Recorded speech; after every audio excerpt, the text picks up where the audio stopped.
अब हम लेते हैं एरिल हैलाइड में अन्य अवक्रिया। एरिल हैलाइड में कौन अवक्रिया? एरिल हैलाइड में अन्य अवक्रिया, सी पार्ट लेते हैं, अन्य अवक्रियाएं। पहला उसमें होगा धातु से अवक्रिया और दूसरा होगा अपचयन अवक्रिया। पहला हम लेंगे किससे अवक्रिया? धातु के साथ अवक्रिया, और दूसरा हम लेंगे अपचयन अवक्रिया। तो पहले अवक्रिया में, धातु के साथ अवक्रिया में नंबर 1, फर्स्ट नंबर किससे अवक्रिया? सोडियम धातु से अवक्रिया। सोडियम किससे अवक्रिया? सोडियम धातु से अवक्रिया। तो सोडियम धातु से अवक्रिया अर्थात उसकी हेडिंग होगी उड्स फीटिंग अवक्रिया। कौन सी अवक्रिया? उड्स फीटिंग अवक्रिया। तो उड्स फीटिंग अवक्रिया किसे कहते हैं? एरिल हैलाइड शुष्क ईथर की उपस्थिति में, एरिल हैलाइड शुष्क ईथर की उपस्थिति में सोडियम धातु से अवक्रिया करके डाईफेनिल बनाता है। जब एरिल हैलाइड का दो अणु सोडियम धातु से जो है मिल करके क्रिया करता है शुष्क ईथर की उपस्थिति में, तो ऐसी अवक्रिया को उड्स फीटिंग अवक्रिया कहते हैं और उत्पाद डाईफेनिल बनता है।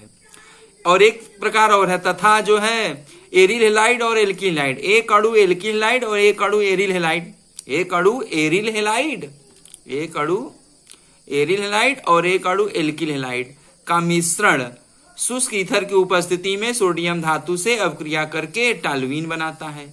तो कहने का अर्थ है ये है कि जब दो अणु एरिल हैलाइड शुष्क ईथर की उपस्थिति में सोडियम धातु से अवक्रिया करता है, शुष्क ईथर की उपस्थिति में जब एरिल हैलाइड का दो अणु सोडियम धातु से अवक्रिया करता है तो उत्पाद बनता है डाईफेनिल। एक बात हो गई। दूसरी बात, एक अणु एरिल हैलाइड और एक अणु एल्किल हैलाइड, एक अणु एरिल हैलाइड और एक अणु एल्किल हैलाइड का मिश्रण शुष्क ईथर की उपस्थिति में जब सोडियम धातु से अवक्रिया करता है तब उत्पाद बनता है टॉल्यूइन। तो इन दोनों प्रकार की अवक्रिया को हम उड्स फीटिंग अवक्रिया कहते हैं। तो उड्स फीटिंग अवक्रिया किसे कहते हैं आपको समझ में आ गया होगा कि जब एरिल हैलाइड का दो अणु शुष्क ईथर की उपस्थिति में सोडियम धातु से अवक्रिया करता है तो उत्पाद डाईफेनिल बनाता है, तथा एक अणु एरिल हैलाइड और एक अणु एल्किल हैलाइड का मिश्रण शुष्क ईथर की उपस्थिति में सोडियम धातु से अवक्रिया करके जो है टॉल्यूइन बनाता है। तो इस अवक्रिया को उड्स फीटिंग अवक्रिया कहते हैं। देखिए मैंने नीचे अवक्रिया भी लिखी हुई है, ठीक है। देखिए यहाँ पर ब्रोमोबेंजीन का मैंने उदाहरण लिया। देखिए ब्रोमोबेंजीन ये हमारा है ब्रोमोबेंजीन, ये भी हमारा है ब्रोमोबेंजीन। तो ब्रोमोबेंजीन और ब्रोमोबेंजीन का दो अणु लिया और सोडियम धातु से अवक्रिया कराया शुष्क ईथर के उपस्थिति में, तो हमारा क्या बन रहा है? डाईफेनिल उत्पाद बन रहा है। डाईफेनिल उत्पाद बन रहा है और 2NaBr बाहर हो गया सह उत्पाद के रूप में। दूसरा मैंने उदाहरण लिया है दूसरे के हिसाब से, तो हमने यहाँ एक अणु ब्रोमोबेंजीन लिया, एक अणु ब्रोमोबेंजीन मतलब एक अणु एरिल हैलाइड, और दूसरा मैंने लिया ब्रोमोमेथेन लिया, माने ये हमारा एल्किल हैलाइड है, मेथिल ब्रोमाइड है अर्थात एल्किल हैलाइड है। तो एरिल हैलाइड और एल्किल हैलाइड सोडियम धातु से अवक्रिया कर रहा है शुष्क ईथर की उपस्थिति में।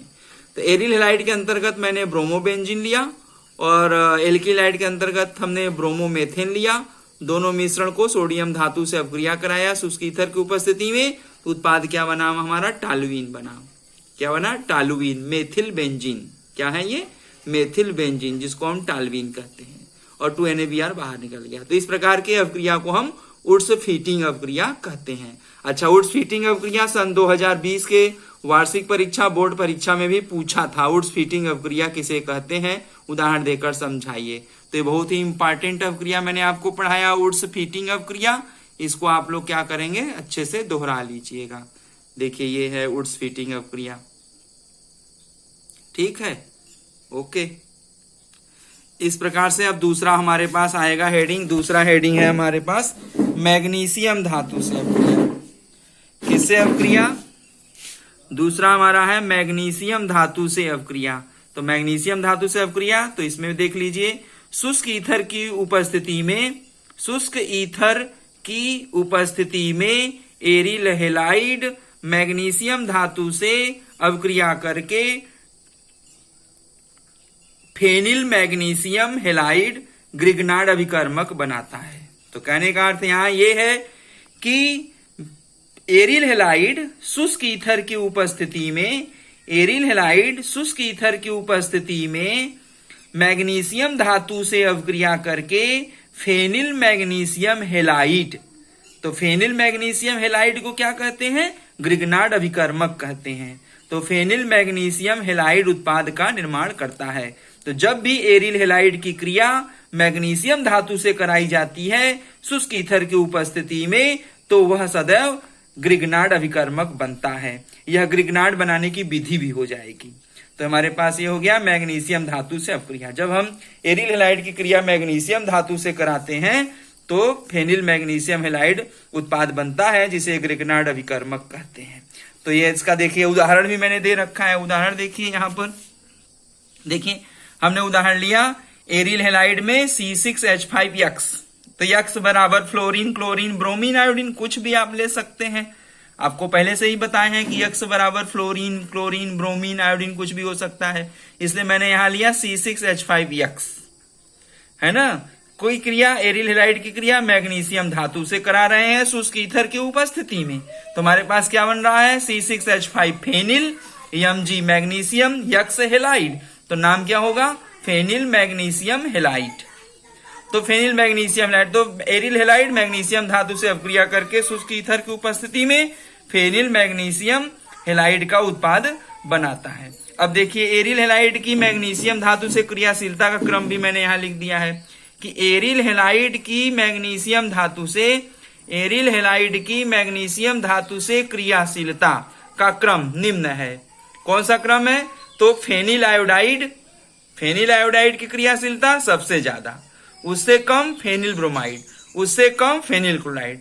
तो कौन सा है? एरिल हैलाइड मैग्नीशियम धातु से ज्यादा अभिक्रिया करता है phenyl magnesium iodide. Phenyl iodide की क्रियाशीलता सबसे ज्यादा होती है किसके तुलना में? फेनिल ब्रोमाइड की तुलना में, और फेनिल ब्रोमाइड की क्रियाशीलता अधिक होती है फेनिल क्लोराइड की तुलना में। तो इस प्रकार से ये हैलाइड, एरिल हैलाइड मैग्नीशियम धातु से अभिक्रिया करके फेनिल मैग्नीशियम हैलाइड का निर्माण करते हैं। उदाहरण मैंने यहां दे रखा है फेनिल जो है यहाँ पर ब्रोमोबेंजीन का उदाहरण मैंने लिया है। ब्रोमोबेंजीन, तो ब्रोमोबेंजीन की क्रिया मैग्नीशियम धातु से कराए हैं, तो ब्रोमोबेंजीन की क्रिया मैग्नीशियम धातु से कराएंगे शुष्क ईथर की उपस्थिति में, तो क्या बनेगा? Phenyl magnesium bromide, phenyl magnesium bromide Grignard reagent उत्पाद का निर्माण होता है। ठीक है। इसी प्रकार हम यहाँ पर फेनिल आयोडाइड की क्रिया अगर ले लें, अगर ब्रोमीन की जगह हम आयोडीन ले लें, फेनिल आयोडाइड ले लें, तो हमारे पास यहाँ उत्पाद बन जाएगा phenyl magnesium iodide, phenyl magnesium iodide उत्पाद बन जाएगा। तो अगर हम यहाँ पर ब्रोमोबेंजीन ले रहे हैं, ब्रोमोबेंजीन की क्रिया मैग्नीशियम धातु से करा रहे हैं, तो ड्राई ईथर की उपस्थिति में, तो हमारे पास मैग्नीशियम जो है फेनिल मैग्नीशियम ब्रोमाइड का उत्पाद बनता है। अब यदि हम जो है इसकी क्रिया जो है फेनिल आयोडाइड की क्रिया किससे करा दें? यदि हम फेनिल आयोडाइड की क्रिया, देखिए यहां पर हमारे पास है कि अगर हम ब्रोमोबेंजीन के जगह पर अगर हम आयोडोबेंजीन उदाहरण ले लें, तो आयोडोबेंजीन की क्रियाशीलता ज्यादा होती है। तो आयोडोबेंजीन मैग्नीशियम शुष्क ईथर की उपस्थिति में मैग्नीशियम धातु से अभिक्रिया करके फेनिल मैग्नीशियम, अब ब्रोमीन की जगह आई आ जाएगा, तो नाम हो जाएगा phenyl magnesium iodide. Phenyl magnesium bromide के जगह पर नाम हो जाएगा फेनिल मैग्नीशियम आयोडाइड, ग्रिग्नार्ड अभिकर्मक का निर्माण हो जाएगा। अब देखिए हमारे पास आगे हम लेते हैं, अब फेनिल जो हमारे पास है, क्लोरोबेंजीन की क्रियाशीलता बहुत कम है, तो क्लोरोबेंजीन की क्रियाशीलता कम है तो टेट्राहाइड्रोफ्यूरान की उपस्थिति में करा देते हैं। देखिए मैंने यहाँ पर नोट पॉइंट भी दे रखा है, नोट पॉइंट में देख लीजिए मैंने क्लोरोबेंजीन को लिया है। देखिए यहाँ पर नोट भी लिख दिया है कि टेट्राहाइड्रोफ्यूरेन THF टेट्राहाइड्रोफ्यूरेन की उपस्थिति में क्लोरोबेंजीन मैग्नीशियम धातु से अभिक्रिया करके फेनिल मैग्नीशियम क्लोराइड ग्रिग्नार्ड अभिकर्मक बनाता है। तो फेनिल आयोडाइड की क्रिया तो सबसे ज्यादा है, उससे कम फेनिल ब्रोमाइड की है, उससे कम फेनिल क्लोराइड की है। तो क्लोरोबेंजीन की क्रियाशीलता सबसे कम है, उससे ज्यादा ब्रोमोबेंजीन, उससे ज्यादा आयोडोबेंजीन। तो आयोडोबेंजीन और ब्रोमोबेंजीन तो डायरेक्ट अभिक्रिया कर ले रहा है, लेकिन क्लोरोबेंजीन की क्रियाशीलता थोड़ी कम है, तो टेट्राहाइड्रोफ्यूरान की उपस्थिति में करा देते हैं। तो हमारा जो है क्लोरोबेंजीन टेट्राहाइड्रोफ्यूरान की उपस्थिति में मैग्नीशियम धातु से अभिक्रिया करके phenyl magnesium chloride Grignard reagent का निर्माण कर लेता है। तो ये हमारा हो गया मैग्नीशियम धातु से अभिक्रिया। एरिल हैलाइडों की क्रिया मैग्नीशियम धातु से कैसे होती है ये मैंने आपको बता दिया। अब हम तीसरा लेते हैं कापर चूर्ण के साथ अभिक्रिया। किसके साथ? नंबर 3 हम लेंगे कापर चूर्ण के साथ अभिक्रिया। तो एरिल हैलाइड की क्रिया किससे कराएंगे? एरिल हैलाइड की क्रिया कराएंगे कापर चूर्ण के साथ। किसके साथ? कापर चूर्ण के साथ। तो हमारे पास यहाँ हेडिंग हो गया एरिल हैलाइड की क्रिया कापर चूर्ण के साथ अभिक्रिया। तो इस अभिक्रिया को हम उल्मान अभिक्रिया के नाम से जानते हैं। किस अभिक्रिया के नाम से जानते हैं? उल्मान अभिक्रिया। अब जैसे परीक्षा में आपके आ जाए उल्मान अभिक्रिया किसे कहते हैं, उल्मान अभिक्रिया किसे कहते हैं, तो आपको ध्यान रखना होगा कि एरिल हैलाइड की क्रिया अगर हम कापर चूर्ण से करा रहे हैं तो वही क्रिया उल्मान अभिक्रिया कहलाएगी। तो देखिए यहाँ पर हमने उदाहरण लिया है उल्मान अभिक्रिया किसे कहते हैं। तो बंद नली में, किसी बंद नली में 473 केल्विन ताप पर, बंद नली में 473 केल्विन ताप पर आयोडोबेंजीन और कापर चूर्ण, किसको? आयोडोबेंजीन को। क्लोरोबेंजीन, ब्रोमोबेंजीन, आयोडोबेंजीन में से किसको लेंगे हम? आयोडोबेंजीन को लेंगे। किसको लेंगे? आयोडोबेंजीन को लेंगे। ध्यान रखिएगा यहाँ हम फ्लोरोबेंजीन, क्लोरोबेंजीन या ब्रोमोबेंजीन नहीं लेंगे, सिर्फ क्या लेंगे? आयोडोबेंजीन लेंगे। तो बंद नली में 473 केल्विन ताप पर आयोडोबेंजीन को आयोडोबेंजीन और कापर चूर्ण को गर्म करते हैं। क्या करते हैं? गर्म करते हैं। तो को गर्म करने पर डाईफेनिल प्राप्त होता है। क्या प्राप्त होता है? डाईफेनिल उत्पाद प्राप्त होता है। तो इस अभिक्रिया को उल्मान अभिक्रिया कहते हैं। अब आपका यदि प्रश्न है कि उल्मान अभिक्रिया किसे कहते हैं, तो बंद नली में 473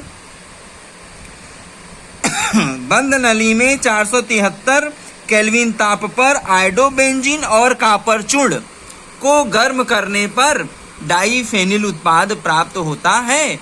इस अभिक्रिया को उल्मान अभिक्रिया कहते हैं। अब देखिए यहाँ पर मैंने रखा है आयोडोबेंजीन का एक अणु, आयोडोबेंजीन का दूसरा अणु, आयोडोबेंजीन का 2 अणु लिया, कापर चूर्ण मिला करके इस मिश्रण को बंद नली में डाल करके गर्म करेंगे तो उत्पाद क्या बनेगा? डाईफेनिल बनेगा। और सह उत्पाद के रूप में क्यूब जो है आपका CuI बनकर बाहर हो जाएगा, क्यूप्रस आयोडाइड बन करके बाहर हो जाएगा और ये डाईफेनिल उत्पाद बन जाएगा। तो ऐसी अभिक्रिया को कौन सी अभिक्रिया कहते हैं? उल्मान अभिक्रिया कहते हैं। अब हम चौथी अभिक्रिया लेंगे। कौन सी अभिक्रिया लेंगे? चौथी अभिक्रिया। अभी हमारा पहले में ही चौथा चल रहा है। पहला हम धातु से अभिक्रिया करा रहे हैं, उसी में हमारा चौथा पॉइंट चल रहा है। किस धातु से अभिक्रिया कराएंगे? लिथियम धातु के साथ अभिक्रिया। किसके साथ अभिक्रिया? लिथियम धातु के साथ अभिक्रिया। तो एरिल ब्रोमाइड या आयोडाइड, एरिल ब्रोमाइड तथा आयोडाइड, मतलब हम ब्रोमाइड लें अथवा आयोडाइड लें, एरिल ब्रोमाइड या एरिल आयोडाइड की क्रिया लिथियम से कराते हैं। किस धातु से? लिथियम धातु से कराते हैं। किसके उपस्थिति में? शुष्क ईथर की उपस्थिति में। तो ये जब क्रिया होती है तो उत्पाद क्या बनता है? फेनिल लिथियम उत्पाद बनता है। फेनिल लिथियम उत्पाद बनता है। तो यह अभिक्रिया होती है एरिल हैलाइड की लिथियम धातु से अभिक्रिया। तो कैसे कराते हैं? एरिल ब्रोमाइड तथा आयोडाइड लिथियम धातु से शुष्क ईथर की उपस्थिति में क्रिया करके फेनिल लिथियम बनाते हैं। तो फेनिल लिथियम माने एरिल हैलाइड लिथियम धातु से कैसे अभिक्रिया करती है? तो इस प्रकार से करती है। तो हमने यहाँ उदाहरण लिया ब्रोमोबेंजीन ब्रोमोबेंजीन की क्रिया लिथियम धातु से करा रहे हैं शुष्क ईथर की उपस्थिति में, तो उत्पाद हमारा क्या बन रहा है, फेनिल लिथियम बना उत्पाद, और लिथियम ब्रोमाइड बाहर हो गया। तो ये तो हमारा हुआ एरिल हैलाइडों की धातु से अपक्रिया। अन्य अवक्रिया के अंतर्गत में एरिल हैलाइड की क्रिया किससे, धातुओं से अपक्रिया। तो किन किन धातुओं से अपक्रिया कराया, एरिल हैलाइड की जब सोडियम धातु से अपक्रिया कराते हैं तो उसे वुड्स फीटिंग अपक्रिया कहते हैं, तो वुड्स फीटिंग अपक्रिया आपको पढ़ाया। फिर दूसरा एरिल हैलाइड की क्रिया मैग्नीशियम धातु से कराते हैं, तो एरिल हैलाइड की मैग्नीशियम धातु से अपक्रिया कराते हैं तो ग्रिग्नार्ड अभिकर्मक बनता है। कैसे बनता है उसको समझाए। फिर एरिल हैलाइड की क्रिया हम कापर चूर्ण के साथ कराते हैं तो उसे उल्मान अवक्रिया कहते हैं। तो कैसे होती है उल्मान अवक्रिया, उसे मैंने बताया। फिर आपको चौथे पॉइंट में एरिल हैलाइड की क्रिया लिथियम धातु से कराते हैं, तो कैसे कराते हैं, किन हैलाइडों की क्रिया लिथियम धातु से कराते हैं, तो ये ब्रोमाइड, एरिल ब्रोमाइड अथवा एरिल आयोडाइड की। क्लोराइड की क्रियाशीलता कम होती है और फ्लोराइड विस्फोटक होता है, जिसके कारण हम वो क्रिया नहीं कराते हैं। तो हमारे पास ये क्रिया एरिल ब्रोमाइड और एरिल आयोडाइड लिथियम धातु से अपक्रिया करके फेनिल लिथियम का उत्पाद बना देता है। तो ये मैंने आपको चौथे पॉइंट में लिथियम धातु से अपक्रिया बताया। अब अन्य अवक्रिया के अंतर्गत हम दूसरा बिंदु लेते हैं। अन्य अवक्रिया के अंतर्गत दूसरा बिंदु अपचयन अवक्रिया लेते हैं। पहला मैंने लिया था सोडियम धातु से अपक्रिया, अब दूसरा हम ले रहे हैं अपचयन अवक्रिया। कौन सी अवक्रिया, अपचयन अवक्रिया। अब क्या है यहाँ पर, बहुत ही सरल पॉइंट है। अपचायकों की उपस्थिति में एरिल हैलाइड हाइड्रोकार्बन में अपचयित हो जाता है। तो अपचायकों की उपस्थिति में एरिल हैलाइड हाइड्रोकार्बन में अपचयित हो जाता है, माने कौन सा हाइड्रोकार्बन, बेंजीन में अगर हम क्लोरोबेंजीन लेंगे, ब्रोमोबेंजीन लेंगे, आयोडोबेंजीन लेंगे, फ्लोरोबेंजीन लेंगे, तो उन सब का अपचायक के उपस्थिति में अपचयन करेंगे तो क्या बनेगा, बेंजीन बनेगा। तो इस प्रकार से अपचायकों की उपस्थिति में एरिल हैलाइड हाइड्रोकार्बन में अपचयित हो जाता है। जैसे मैंने यहाँ उदाहरण लिया, आपका एक उदाहरण लिया क्लोरोबेंजीन, तो क्लोरोबेंजीन में हाइड्रोजन अब जुड़ेगा यहाँ अपचायक की उपस्थिति में। अपचायक की उपस्थिति में क्लोरोबेंजीन में जब हाइड्रोजन जुड़ेगा तो उत्पाद बनेगा बेंजीन और हाइड्रोक्लोरिक अम्ल HCl बाहर हो जाएगा। अगर ब्रोमोबेंजीन लेंगे तो उत्पाद बेंजीन बनेगा और HBr बाहर हो जाएगा। फ्लोरोबेंजीन लेंगे तो बेंजीन उत्पाद बनेगा और HF बाहर हो जाएगा। यह HF बाहर होगा तो HF विस्फोटक होता है, तो उसे सावधानी से कराएंगे। और आयोडोबेंजीन अगर यहाँ लेंगे और इसका अपचायक की उपस्थिति में अपचयन करेंगे तो उत्पाद बेंजीन बनेगा और HI बाहर हो जाएगा। और कौन कौन सा अपचायक लेंगे तो मैंने आपको क्रिया विधि वाले चैप्टर में पढ़ाया है, अपचायकों के बारे में, अपचयन अवक्रिया के बारे में पढ़ाया है। कौन कौन सा अपचायक यहाँ ले रहे हैं, lithium aluminium hydride LiAlH4, Li lithium Al aluminium H4, इसको कहते हैं लिथियम एल्यूमिनियम हाइड्राइड LiAlH4। दूसरा है निकिल एल्यूमिनियम का मिश्र धातु, निकिल एल्यूमिनियम मिश्र धातु और NaOH अपचायक। तीसरा अपचायक है लाल फास्फोरस और HI, लाल फास्फोरस और HI। और हमारे पास है अपचायक सोडियम धातु और एथिल एल्कोहल, सोडियम धातु आब्लिक एथिल एल्कोहल, ये सब अपचायक हैं। इन सब अपचायकों की उपस्थिति में जब एरिल हैलाइड का अपचयन किया जाता है तो हाइड्रोकार्बन बनता है, ये बात ध्यान रखिएगा। तो ये हमारा हो गया एरिल हैलाइडों का अपचयन अवक्रिया। तो आपसे अगर क्वेश्चन किया जाए कि एरिल हैलाइड का जब अपचयन किया जाएगा तो क्या बनेगा, तो आप कहेंगे एरोमेटिक हाइड्रोकार्बन बनेगा। अब आपसे कहा जाए विभिन्न अपचायक कौन कौन अपचायक हैं, तो लिथियम एल्यूमिनियम हाइड्राइड लें, चाहे निकिल एल्यूमिनियम मिश्र धातु NaOH क्षार लें, चाहे लाल फास्फोरस हाइड्रोजन आयोडाइड लें, चाहे सोडियम धातु और एथिल एल्कोहल लें। किसी भी अपचायक के उपस्थिति में एरिल हैलाइड में क्लोरोबेंजीन का, चाहे ब्रोमोबेंजीन का, चाहे आयोडोबेंजीन का, चाहे फ्लोरोबेंजीन का अपचयन किया जाता है तो सदैव एरोमेटिक हाइड्रोकार्बन बेंजीन प्राप्त होता है। ठीक है, तो ये है अपचयन अवक्रिया। यदि हम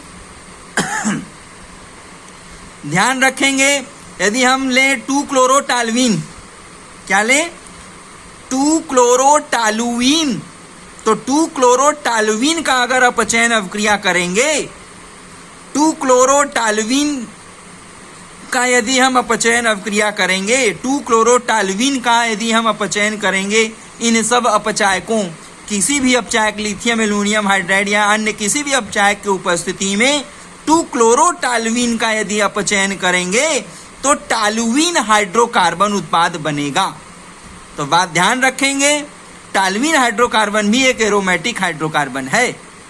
अर्थात हम किसी भी एरिल हैलाइड का जब अपचयन करते हैं तो सदैव एरोमेटिक हाइड्रोकार्बन उत्पाद बनता है। इस बात का ध्यान रखेंगे। या अन्य अवक्रिया में भी इसका हम प्रयोग कर सकते हैं। ठीक है, तो मैं जहां तक समझता हूं आप लोग समझ चुके होंगे। तो आज के लिए बस इतना ही। धन्यवाद।